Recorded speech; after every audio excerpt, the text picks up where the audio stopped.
Hey guys, Pete Ramsey here, HVAC Greatness. Are you going to be able to get equipment with what's coming? Now, hear me out on this. Little guys, even the smaller, medium-sized guys, may be getting cut off from their supplier. Why?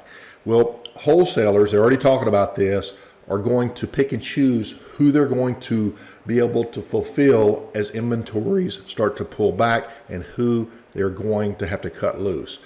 Are you one that's going to be cut loose? You probably need to be making sure you've got a really strong relationship with your wholesaler or your whatever brand that you're working with.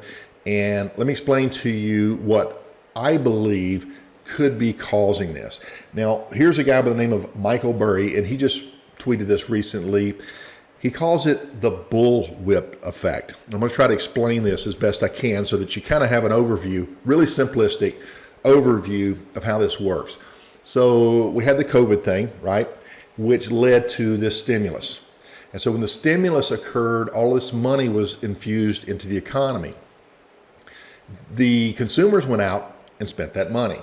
So let's just take one example. Let's say they went out and they bought t-shirts, right? So the retailer starts getting all of these sales on t-shirts.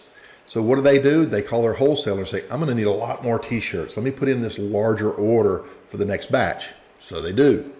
The wholesaler goes to the manufacturer and says, I'm getting a lot of orders here. Let me fulfill those orders. Plus, let me put a little extra in there because I don't want to miss out with sales if the retailer wants to buy even more, right? So they boost their inventories.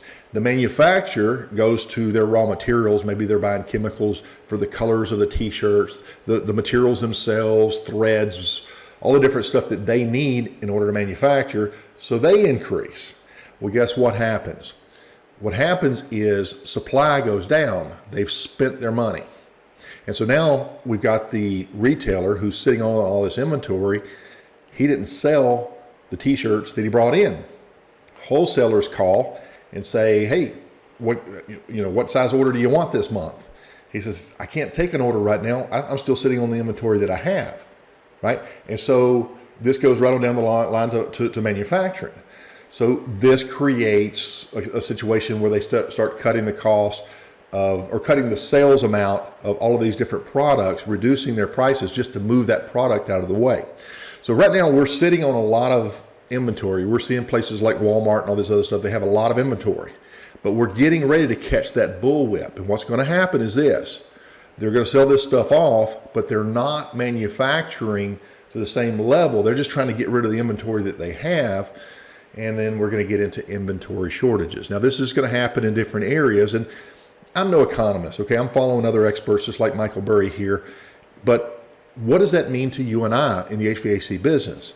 Well, number one, it means a lot to our consumers. It's going to affect their ability to go out and pay, because what we're going to see is inventories are going to go down, inflation is going to go up, demand will somewhat lag inflation, right? But this whole thing is going to affect everybody because we're in an interconnected world right now. Will it affect your inventory on equipment? Well, there's several wholesalers out there that appear to be preparing for that possibility. Make sure you've got a strong relationship with your manufacturer. Make sure that you are really well stocked in stuff that you know you absolutely will be using and not sitting on too much cash, because your cash is worth less and less and less as inflation goes up. The numbers just came out today.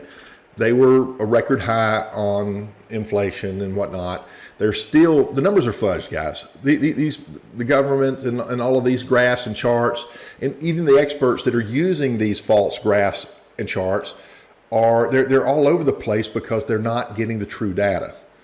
We are in a recession, whether they say it or not, I believe, right? No financial advice. Is just Pete here, doesn't know anything but heating and air. But what I'm looking at is, okay, how do we position our company and prepare ourselves to move through this successfully? This is going to affect your competition.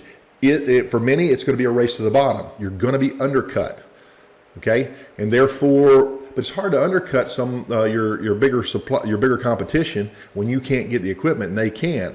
So they have a little bit of insulation around them in some cases. But here's another thing to keep in mind. There's at least 20 other record-breaking variables that are influencing this. We don't know where this thing is going to go. We know that vehicle repossessions that are at a all-time high. People who went in and bought those very expensive cars, all of a sudden they can't make the payments and it's going back. We're seeing housing agreements, purchases being canceled. I think it's 15% of the houses that have been agreed and purchased, the new buyer wants out of the deal. Okay, so you're going to see, they're going to have to adjust the interest rates, or we're going to see the value of your homes just plummet 25, 30%. They have to. It's just, people can't qualify for loans otherwise. Okay, so there's a lot of stuff that's coming into this. The international stuff that's going on with Russia and China and all this other stuff. What I'm focused on here is, how do we set up our operation, and how does this affect our business model so that we can not only survive this, but actually come out ahead. And this is what we're going to be focusing on going forward. So please stay tuned. You do not want to miss this. You can't afford to miss this. Pete Ramsey, HVAC Greatness. Talk to you on the next one. Bye-bye.